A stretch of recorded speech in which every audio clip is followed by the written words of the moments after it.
My name is Rima Vesely Flad. I'm a doctoral student in social ethics at Union Theological Seminary and the founder of the Interfaith Coalition of Advocates for Reentry and Employment.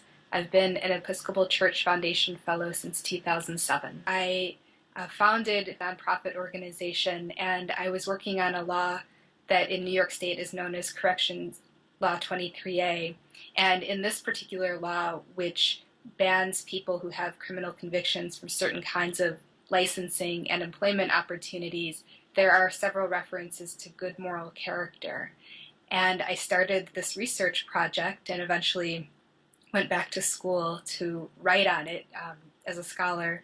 But I started a research project to investigate the historical and theological implications of this term good moral character.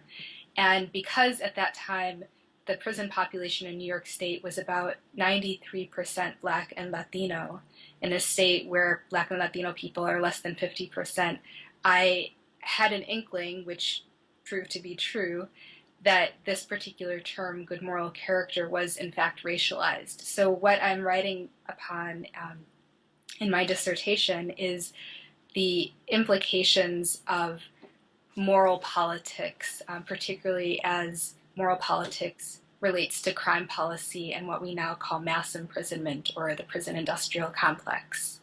Well, when I first became a fellow, I ran the organization full-time, and my academic work was, I would say, more tangential. I had 2 master's degrees. I started the doctorate so that I could write, do this major research project and ideally write a book with some guidance, but I never thought very seriously about becoming an academic, and I would say that was peripheral to my vision for my own calling.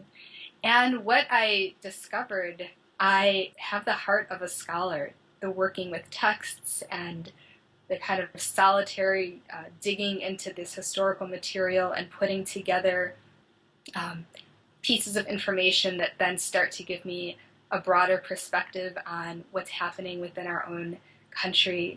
The support was foundational for being able to hand over the reins of the organization. I was still the board chair, so I was still actively involved, but I didn't have to do the day-to-day work in quite the same way and to enable it to continue, and I was able to then turn my attention to scholarly development and planning to graduate this coming May, and what I've realized is I have to do that and essentially nothing else in order to finish.